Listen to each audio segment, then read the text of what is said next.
नमस्कार. मी गणेश तुकाराम शिंदे आपणा सर्वांचं आपल्या या यूट्यूब चॅनलवर स्वागत करत आहे. काल पहाटे मुंबई शहरातील घाटकोपर उपनगरातील पूर्व भागात असलेल्या अशोकनगरमधील सिफान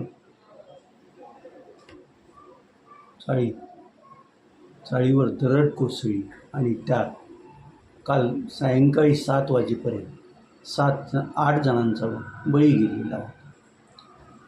ही जी चाळ आहे ती अगदी दाटीवाटीनं वसलेली आहे आणि चाळीत ये जा करण्यासाठी अरुंद असे रस्ते आहेत आणि या अरुंद रस्त्यामुळं अरुंद वाटेमुळं तिथं मदत कार्य करणाऱ्या लोकांनाही अडचणी येत होत्या. तसं पाहिलं तर 1998-19 पासून ते आत्तापर्यंत मुंबईत दरडी कोसळून जवळपास 340 जणांचा बळी गेलेला आहे.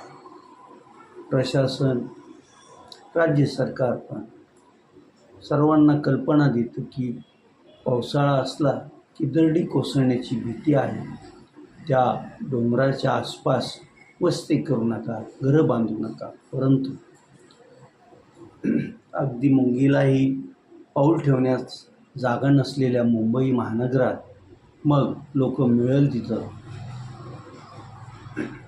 झोपडी किंवा घर बांधतात आणि आपल्या विसाव्यासाठी सोय करून घेत असतात आणि त्यातून मग अशा दुर्घटना घडतात. या दुर्घटनेत बळी गेलेले बहुतांशी हे मुस्लिम बांधव आहे. त्याचं कारण असं की जे परराज्यातून आणि राज्यातील पोटापाण्याच्या सोयीसाठी मुंबई गाठणारी मंडळी मिळेल तिथं आसरा शोधतात आणि तो आसरा मिळाला की मग त्यांचा कधीमध्ये अशी दुर्घटना घडली तर बळी जातो. शेवटी पोटाची खळगी भरण्यासाठी काहीतरी करणारी मंडळी ही कामकाज संपल्यानंतर थोडा वेळ का होईना शरीराला आराम मिळावा म्हणून त्यांनी त्यांची सोय केलेली असते. आणि ती सोयच कशी गैरसोय होते कालच्या घटनेनं घडलेलं आहे. यापूर्वी मुंबईत दरड कोसळून दुर्घटना घडल्याच्या घटना घडल्या नाहीत असं नाही, त्या दर वर्षी घडतच असतात. मग कधी कुर्ल्यात दरड कोसळते, कधी गावदेवीत कोसळलेली असते, कधी कांदिवलीकडं, कधी गोरेगावमध्ये अशा घटना घडतच असतात. आणि ही सर्व ऐकून पाहून पण लोक परत तो जो जीव घेणारा फास असतो तो आपल्या गळ्यात अडकवतातच असं दिसतं. कालच्या या अगोदरच्या दुर्घटनेच्या प्रसंगी त्यावेळेचे पंतप्रधान मनमोहन सिंह, काँग्रेसच्या ज्येष्ठ नेत्या सोनिया गांधी आदींनी भेटी दिलेल्या होत्या. कालच्या दुर्घटनेनंतरही तेथील स्थानिक आमदार, नगरसेवक, मुंबईच्या महापौर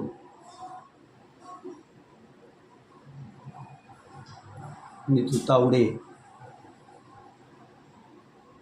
विविध पक्षाच्या नेत्यांनी तिथं भेटी दिलेल्या आहे. भेटी देऊन त्या कुटुंबाचं सांत्वन करणं एवढंच काय ते नेते मंडळी करत असतात. परंतु या नागरिकांना की जे अगदी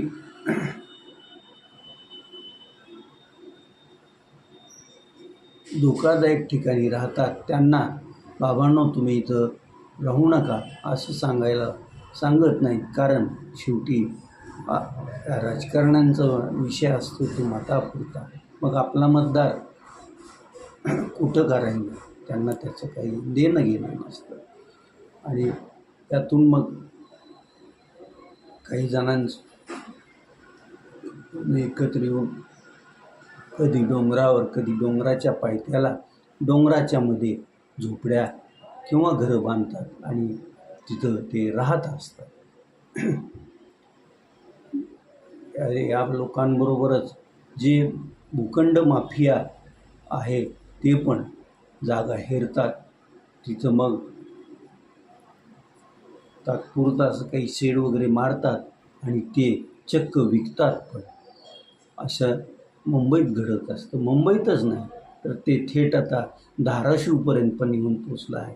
धाराशिव शहरातील जी धारासूर मर्दिनी आणि दर्गा आहे त्याच्या बाजूला गायरान आहे. त्या गायरानात पण प्लॉटिंग करून अनेक जण ते विकतात असं दृश्य पाहायला मिळतं. हे सगळं प्रशासनाला किंवा नेतागिरी करणाऱ्या नेत्याला माहीत असतं, माहीत नसतं असं काही नाही. ते त्यांना माहीत असतं. परंतु हा जो कुणी भूखंड माफिया जागा बळकावतो, त्यावर प्लॉटिंग करतो आणि विकत असतो, त्याला हे राजकारणी आणि प्रशासनातील काही मंडळी पाठराखण करत असतात आणि म्हणून ही व्यवसाय जोरात सुरू असतात.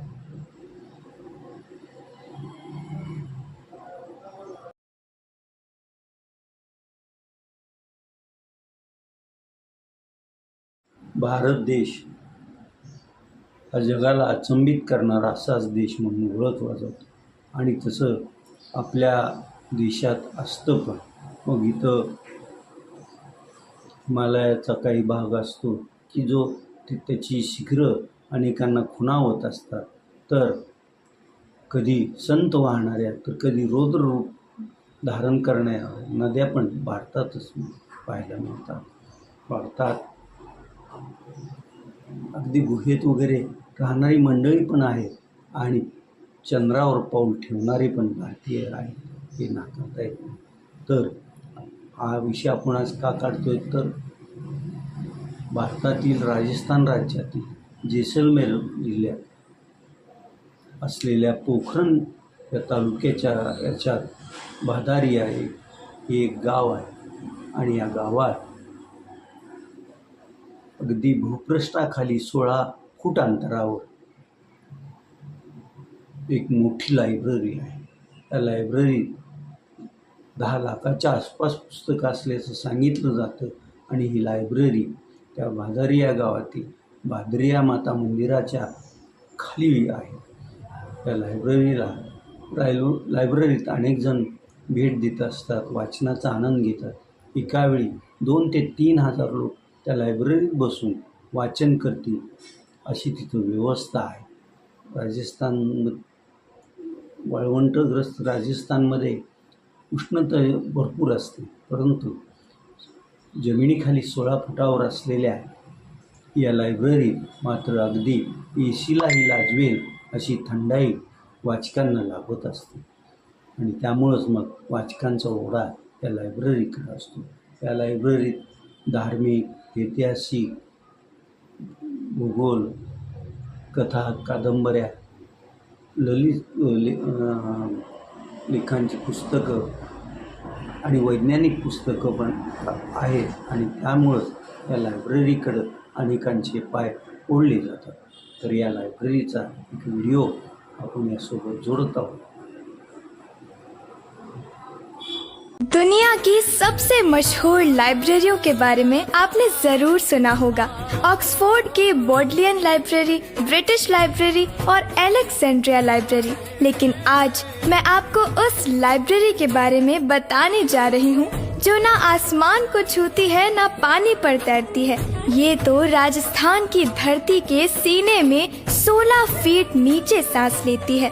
राजस्थान के जैसलमेर जिले में स्थित भादरिया लाइब्रेरी, जो एशिया की सबसे बड़ी अंडरग्राउंड लाइब्रेरी है। यहाँ 9 लाख से भी ज्यादा किताबों का अनमोल खजाना सुरक्षित है। इतनी किताबें कि अगर आप रोज एक किताब पढ़े तो पूरी जिंदगी भी कम पड़ जाए। जहाँ जैसलमेर की रेत गर्मियों में 45 से 50 डिग्री तक तपती है, वहीं इस विशाल लाइब्रेरी में ना एक एसी है ना एक कूलर। फिर भी अंदर का वातावरण इतना ठंडा और शांत रहता है कि लगता है जैसे समय भी यहाँ धीरे चलता हो। एक साथ 4000 से ज्यादा लोग यहाँ बैठकर अध्ययन कर सकते हैं और इस ज्ञान के मंदिर में दुनिया के 11 प्रमुख धर्मों में से 7 धर्मों का संपूर्ण साहित्य, वेद, शास्त्र और दुर्लभ ग्रंथ सुरक्षित रखे गए हैं। और सिर्फ धार्मिक ग्रंथ ही नहीं, यहाँ psychology, law, philosophy, physics, Hindi साहित्य, एग्रीकल्चर, ज्योग्राफी, हिस्ट्री, इकोनॉमिक्स और लगभग हर विषय से जुड़ी लाखों किताबें मौजूद है, जो इसे हर विद्यार्थी और पुस्तक प्रेमी के लिए ज्ञान का अनमोल खजाना बनाती है। राजस्थान की ये धरती आज भी अपने सीने में ऐसा खजाना छुपाए बैठी है जिसके बारे में करोड़ों लोगों को आज तक पता ही नहीं। अगर आपको मौका मिले तो इस लाइब्रेरी में आप सबसे पहले कौन सी किताब पढ़ना चाहेंगे? कमेंट में जरूर बताएं। उद्या धाराशिव जिल्ह्यात 10 लाख रोपे लावण्याचा उपक्रम राबविण्यात येणार आहे। दरवर्षी हा वृक्ष लागवडीचा उपक्रम राबविला जातो, परंतु ज्यावेळेस ही वृक्ष लागवड होते, नंतर हे वृक्ष वाढतात की नाही याकडे कोण लक्षच देतंय की नाही अशी परिस्थिती आहे। आतापर्यंत जर पूर्वी लावलेल्या वृक्षाचं निगराणी आणि संवर्धन केलं असतं तर धाराशिव जिल्हा पण वनराईनं नटलेला सगळ्याला पाहायला मिळालेला असतं, परंतु फक्त लागवडीचा उपक्रम राबवायचा, परत त्याकडे लक्ष द्यायचं नाही, ही जी धारणा सगळ्यात आहे त्या धारणेमुळं धाराशिव जिल्हा हा वनराईनं बहरलेला दिसत नाही। तर उद्या जिल्हाधिकारी कीर्तिकरण पुजारा त्यांच्या टीमसह आणि अनेक सामाजिक संस्थांना सोबत घेऊन जिल्हाभरात विविध प्रकारची 10 लाख झाडे किंवा त्यांच्या बियाचं रोपण करणार आहे। या उपक्रमाला माध्यमांनी चांगली प्रसिद्धी दिलेली आहे, लोक पण यात सहभागी होतील हे नक्की, परंतु ही वृक्ष लागवड केल्यानंतर व हे वृक्ष रोपण केल्यानंतर त्याची निगराणी, त्याचं संवर्धन व्हावं याकडे पण लक्ष देणं गरजेचं आहे, हे मात्र खरं। आता आपण इथंच थांबूया। तुम्ही आपल्या यूट्यूब चॅनल सबस्क्राईब करा, लाईक करा आणि कमेंट्स पण. धन्यवाद।